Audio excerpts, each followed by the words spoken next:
5 weeks before I shot 69 at Bangkok Golf Club, I shot 80 on the same course. Here I compare the 2 rounds to find the difference between breaking 80 and breaking 70. Look out for these important differences. 1. I changed from my Mizuno JPX 919 irons with Project X 6.5 shaft to Srixon Z Forged with KBS Tour Stiff Plus shafts. 2. I improved my sleep by exercising. More sleep and exercise removed chronic pain in my body. This helped my mental game, which was getting in the way. Commitment and going with my initial instincts are my key areas. 3. Position off the tee is so important to get into the low 70s. Picking the right club will help that to enable an aggressive approach instead of a recovery shot. 4. Bogeys are not deal breakers in this round. There are tons of birdies out there. Eric at Impact Golf Malaysia fitted me into the KBS Tour S Plus shafts with the Srixon heads. This changed my whole world.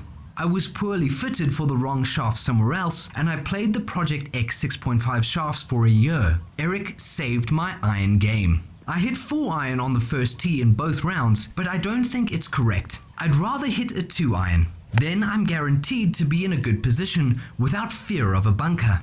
Low confidence and commitment puts us into places that prevent good scoring. In the first round, this low confidence 4 iron left me with a terrible lie and stance. I was in the clear in the second round because I consciously avoided that bunker like I avoid the Sand Trap Golf Forum and the Hacker's Paradise Forum. By finishing on grass, we remove all variables that can go wrong with a fairway bunker shot.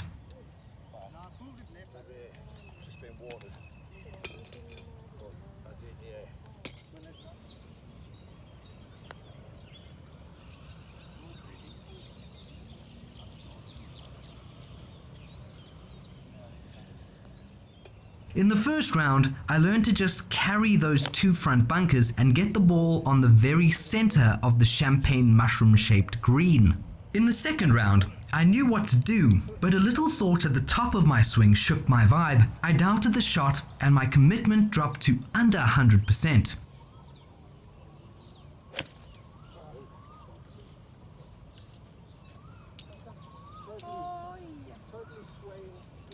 On the pitch shot, I'm unable to get cute because the danger is way too high with the pin on the right side. It's a 1 in 50 shot to get it close.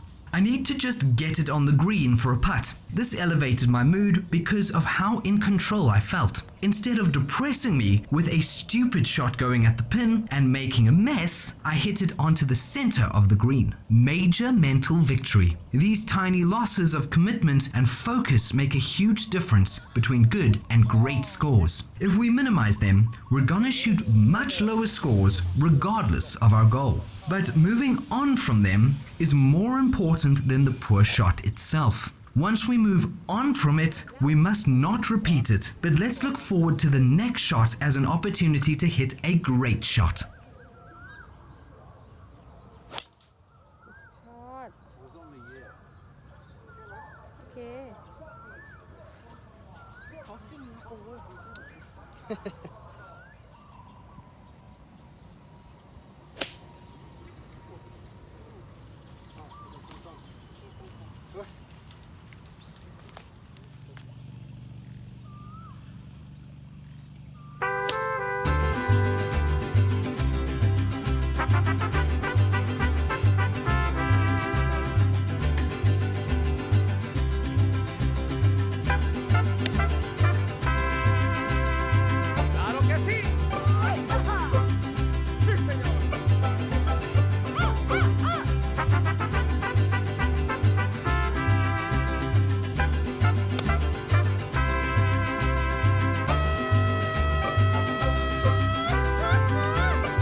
first round, I felt cramped on the tee and wanted to get the ball on the left side of the fairway. In the second round, I played to the opposite side of the fairway.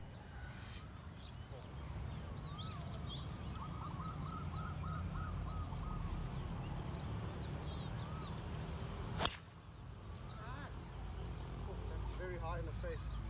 And it'll do. In the first round, my angle meant I hit over a bunker, and with my low confidence in my Mizunos, it wasn't meant to be.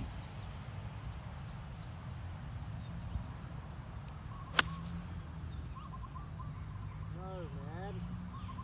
Come on. Having a ball in the fairway and a pin that suits my baby draw with well-fitted irons makes it easy to commit 100% to the shot. The difference is obvious. Positioning 3, Puffy's tee shots 0. Slowly, I've learned I'm an aggressive approach player with the correct irons in my hands. I always try to show course management for mid to high handicappers, but this time I need to try hit at the pins when I feel that confident feeling. These well-fitted Shrixons fly like lasers. That trust and belief is the unseen 15th club in the bag to shoot at pins. The intent is different. I'm attacking now instead of avoiding, but only when it suits the eye and suits the situation.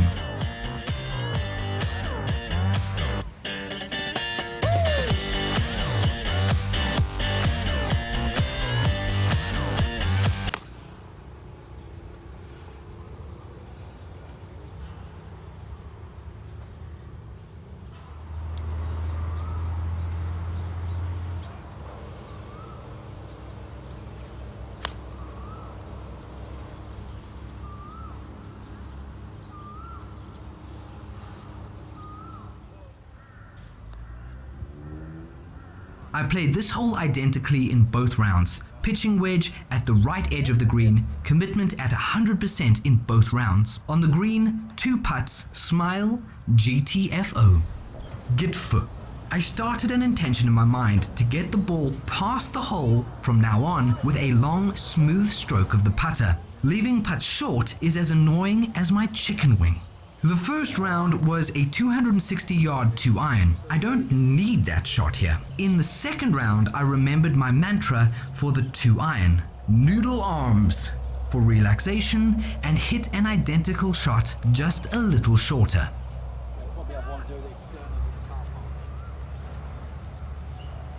In the first round, I had a sand wedge into the green, which I didn't really want to happen. It was an extra crispy 2-iron that day. But in the second round, it went to plan. The pitching wedge is the club I like, especially on wet fairways. My sand wedge gives me the heebie-jeebies on soggy surfaces.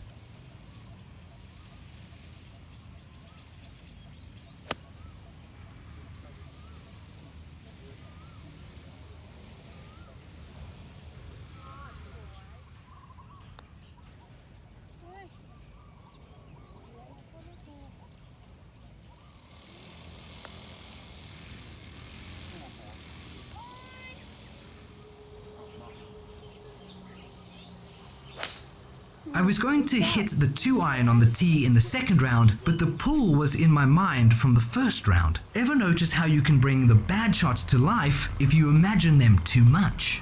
What if we tried that technique in reverse, envisioning good shots instead? So I didn't repeat the error.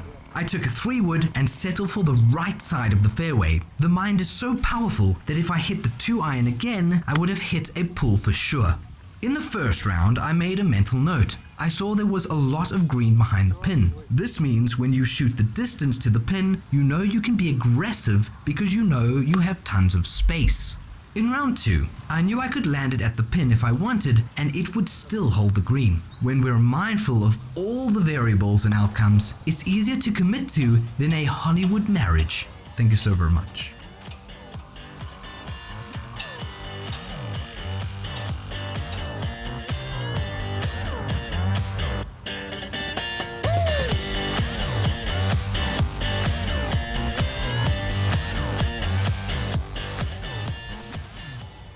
In the first round, I went left into the water. I'm sure you can guess which side of the hole that I played toward in the second round. The improved positioning in the second round is making a huge difference.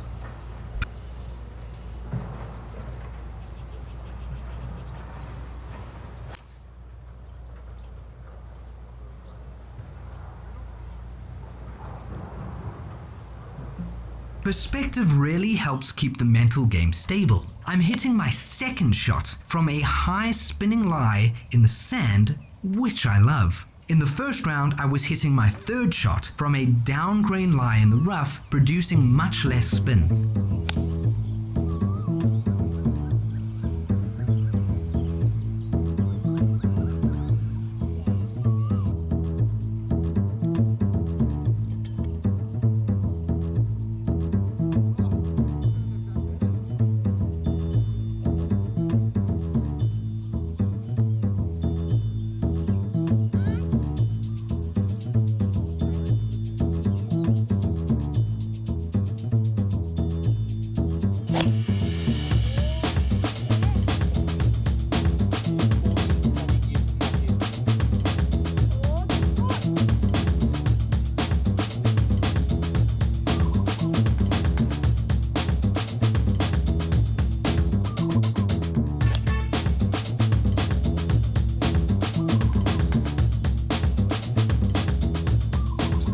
Drives were good in both rounds. I was actually way more committed to the approach shot in the first round, but my 4-iron block faded into the one place I didn't want to be.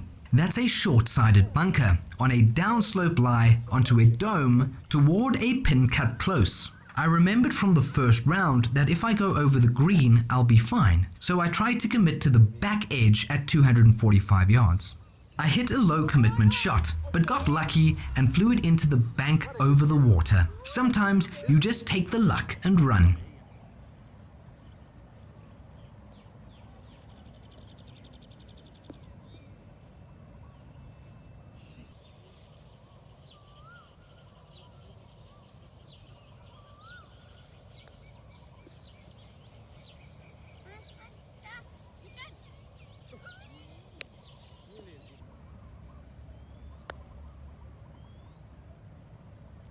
That's the one. Oh, what a caddy.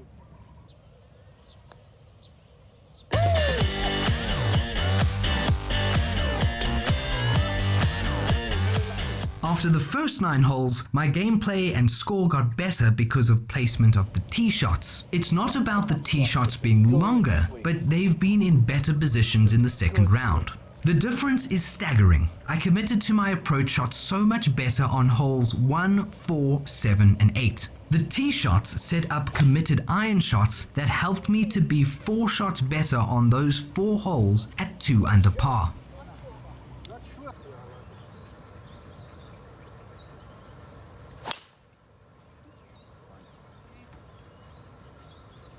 I hit a worse drive in the second round on hole 10 and left myself a much tougher shot. I knew I didn't want to be on the right side of the pin because of the prior round's slick downhill putt above the hole. I made sure I stayed left of the pin. This would leave me an uphill putt for the bird ski. Oh, baby, that's gotta stop, man. It'll work, though. It'll work now. Coming down. Oh, man. Where are you going there? It's like 22 shots. Oh.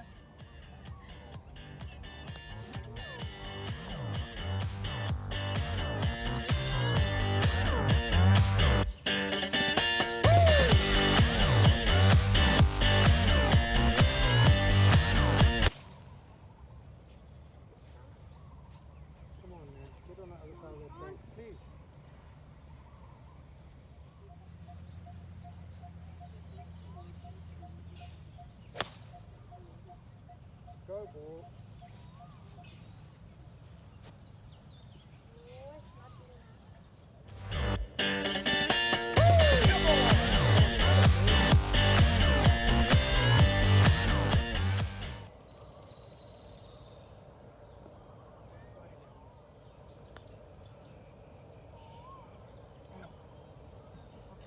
The poor advice of 2-iron left me in the bunker in the first round, and I had an awkward shot into the green from the sand. It proved to be a significant error with knock-on effects. I took a 4-iron in the second round to leave myself a 7 or 8-iron into the green. I was completely happy with that, as I love my 8-iron.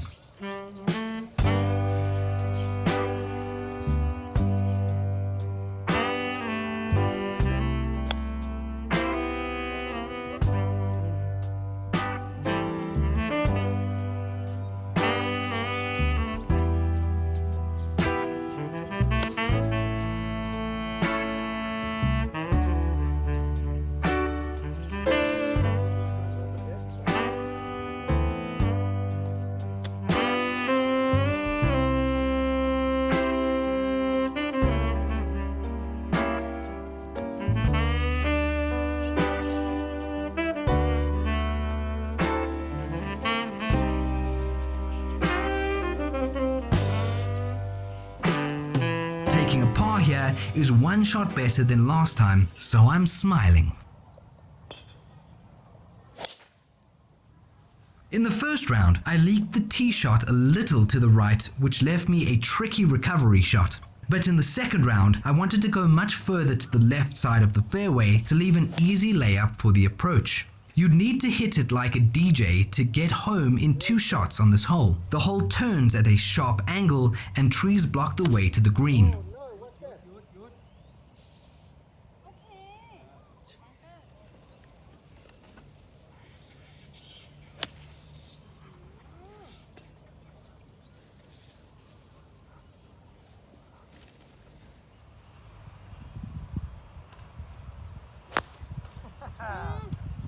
There's no way.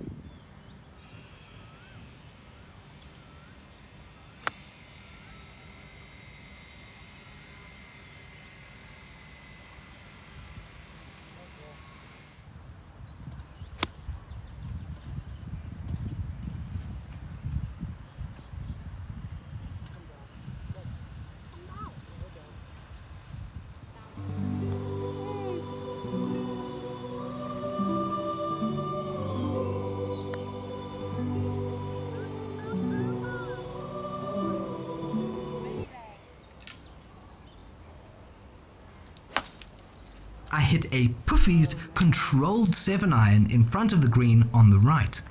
I made a mediocre bogey by trying to be attacking with a finicky shot on the tee. This time I wanted a committed, firmer 8-iron and let it find the green anywhere. I just wanted to get it on the green. Forget the pin.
I played way out to the right in the first round and left a longer than necessary club into the green.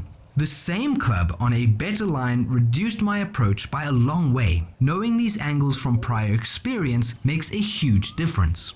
I'm not the sharpest knife in the drawer, but that was pretty smart.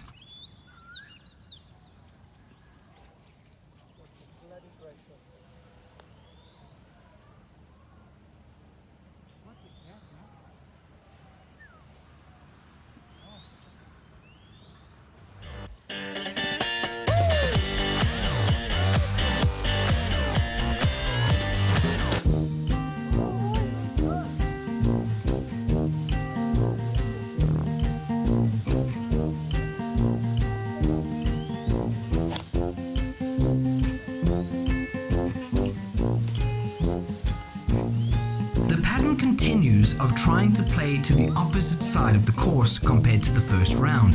I hooked the ball Oscar Bravo in the first round and I'm leaking it right here every day in the second round. It's way better to hit my second from the bunker than my third from the tee. Not the best positioning, but way better than dropping 2, hitting 3, still standing on the tee. You know what I'm talking about, player. Yeah, it's okay. On.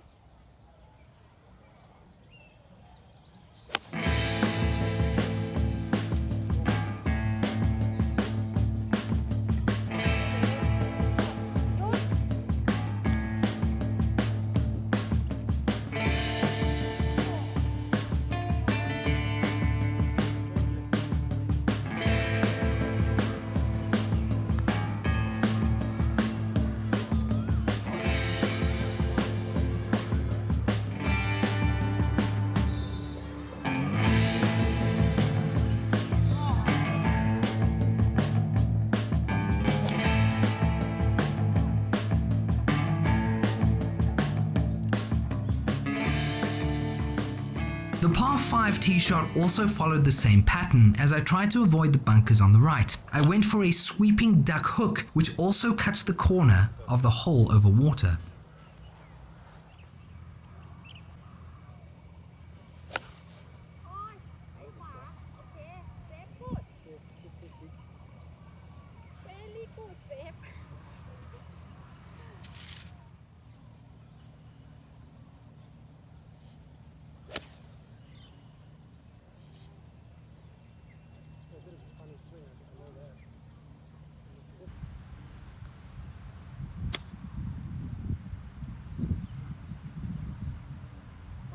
Man, that was so close to being burnt.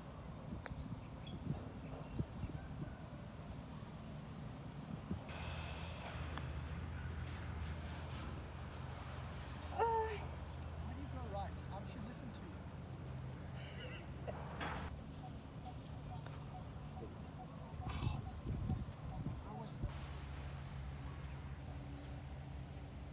I went into the left-hand bunker in the first round, and that was goodnight Fred, as I took a triple bogey on the last. In the second round, which side do you think I played to?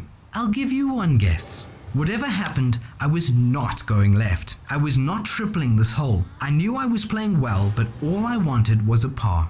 I had a simple decision to just fly it onto the green, nothing fancy, and just finish off with a 2-putt and GTFO for a well-deserved shower and fried rice.